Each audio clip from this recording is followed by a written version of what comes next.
Assalamu alaikum dear students and viewers. Today's lecture is for class 12th. The name of the topic is invertible matrix and inverse of a matrix. First of all we will see its definition.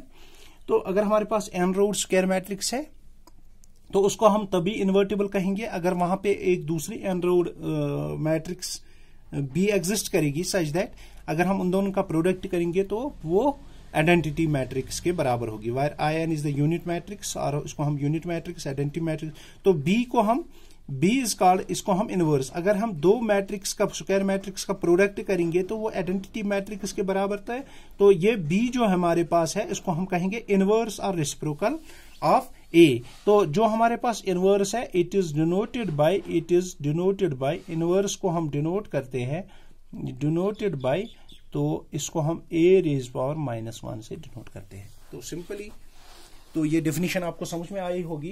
तो अब हम इसके बाद एक result करेंगे, very important result.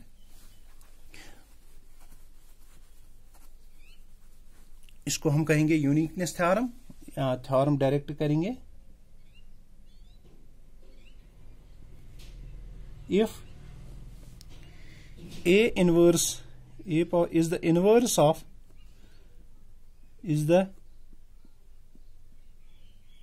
of किसका inverse of A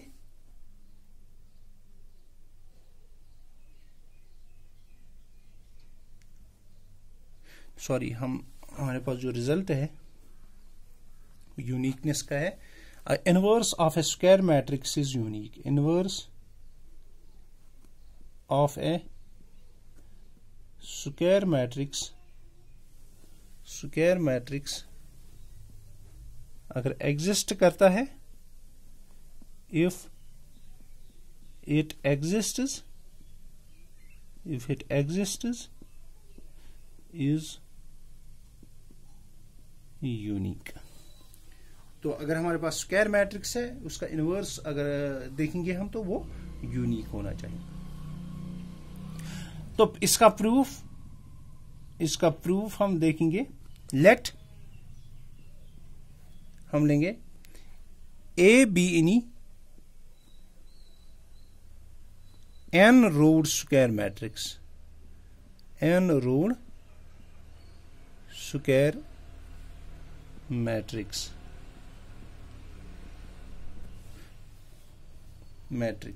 B N square invertible हम लेंगे.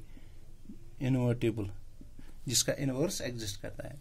लेट हम लेंगे बी एंड सी. हम इसका दो इनवर्स लेंगे B and C. B two inverse of A. B two inverses of A. B two inverse of A. Then by definition क्या होगी. A B is equal to B A is equal to I N और second A C is equal to C A is equal to I N. क्योंकि A और B और सी इसका inverse है. From इसको हम फर्स्ट करेंगे नाम देंगे इसका second. From first we have तो क्या आएगा. ए बी किसके बराबर है वो आइडेंटिटी मैट्रिक्स आई एन के बराबर है. तो हम इसको प्री मल्टीपल करेंगे. Pre multiplying both sides by C. तो सी से क्या आएगा सी इंटू ये आएगा A B is equal to C into I N. तो यहां पे हम इसको ऐसे C A into B is equal to C into I N. C into I N means identity matrix that is C. C A जब हम सी ए देखेंगे तो वो किसके बराबर है आई एन के बराबर. This is I N into B which is called C. तो आइडेंटिटी मैट्रिक्स को किसी भी मैट्रिक्स के साथ मल्टीपल करे हुए थे मैट्रिक्स आएगा that implies B is equal to C. तो हमने दो इनवर्स लिए थे. इसका मतलब है हमारे पास क्या आएगा क्या आ गया. तो हमारे पास ये आ गया सी ए बी इज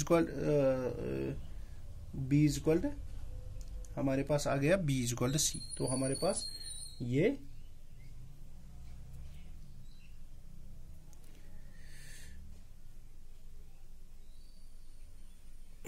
तो हमारे पास यूनिकनेस ऑफ ए मैट्रिक्स आ गई. तो अब हम सेकंड थ्योरम प्रूव करेंगे इसकी, वेरी इंपॉर्टेंट थ्योरम, इसका प्रूफ आप खुद देखेंगे। The necessary and sufficient condition, theorem second, the necessary and sufficient condition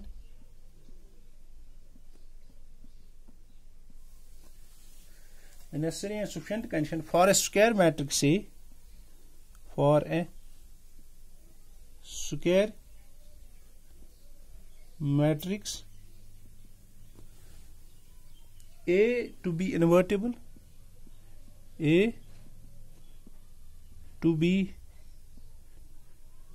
invertible is that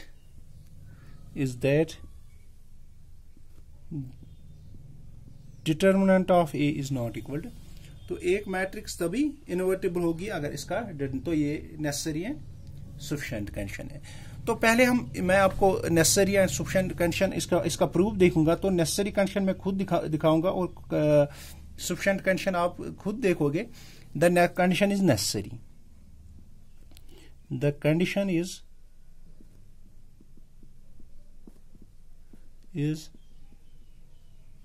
necessary. तो नेसेसरी कंडीशन में क्या करेंगे, हम गिवन लेंगे, गिवन मैं कहूंगा गिवन है ए इज इन्वर्टेबल। तो टू प्रूव क्या हमें करना है, टू प्रूव हमें करना है कि जो इसका डिटर्मिनेंट होगा वो नॉन जीरो होगा, वो नॉन जीरो है। सिंस इसका proof, since A is invertible, तो बाय डेफिनेशन क्या आएगा, इन्वर्टिबल, इन्वर्टिबल जब है तो therefore there exists B another such that, तो ए बी किसके बराबर होगा, A B is equal to B A which is equal to I N, which is equal to I N. तो टेकिंग डिटर्मिनेंट्स जब हम लेंगे, ये आएगा determinant of A B is equal to determinant of I N या B A. That implies यह आएगा determinant of A into determinant of B is equal to 1, क्योंकि determinant of I N is equal to 1 होगा, which is not equal to 0, which is not equal to 0। But these are scalars, इनका value होगा and are सिकुलर्स, तो ये सिकुलर्स है। तो इसका मतलब है देयरफॉर इफ, अगर इन दोनों का product A determinant of A into non zero है, तो इसका मतलब है कि ना determinant of a non zero है एंड डिटर्मिनेंट ऑफ बी भी नॉन जीरो है ना। हमें क्या निकला, determinant of A is non zero. अब हम उल्टा जाएंगे, अब हम इसको सफिशिएंट कंडीशन डिटर्मिनेंट यही मानेंगे, फिर उसमें आप क्या करोगे, डायरेक्ट यूज करोगे, let B be an identity matrix to prove A is an invertible. हम लेंगे बी, लेंगे एक matrix which is called 1 divided by determinant of A into adjoint of A. तो उसी में आप उसको, यहां मैं उसको खुद दिखा देता हूं जल्दी। तो यहाँ पे हम गिवन है, अब गिवन सफिशिएंट कंडीशन में हमें गिवन है कि determinant of A is non zero, हमें प्रूव करना है कि A is invertible.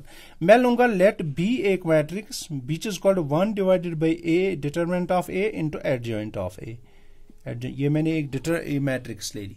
Then A B किसके बराबर होगा, ए इंटू बी, वो आएगा adjoint of A divided by determinant of A into this thing which is called, तो ऊपर किसके बराबर है, A into adjoint of A, अभी हमने ये आइडेंटिटी मैट्रिक्स के बराबर into this, A into adjoint of A, ये determinant of matrix into I. That implies ये किसके बराबर आ गया, I. That implies A B is equal to I matrix के बराबर, where I N. Also B A, similarly also B A जब हम करेंगे वो भी आइडेंटिटी मैट्रिक्स के बराबर ही आएगा। तो जब ये from these two this is equal to A B is equal to B A is equal to I N के मैट्रिक्स के बराबर आ गया। तो इसका मतलब है A hence this A is invertible, A is invertible. जब ये इनवर्टिबल है तो इसका मतलब है जो बी है वो ए का इनवर्स है। तो ए इनवर्स किसके बराबर होगा? फिर ए इनवर्स होगा सिंपली यही बी क्या लिया था हमने? A 1 divided by determinant of A into adjoint of A. तो ये इसका तो अगर सिंपली हमें किसी मैट्रिक्स का इनवर्स निकालना है तो हम इसका डिटर्मिनेंट निकालेंगे, एडजॉइंट निकालेंगे तो हमें इनवर्स निकाल। तो आज के लिए इतना ही। अल्लाह हाफिज।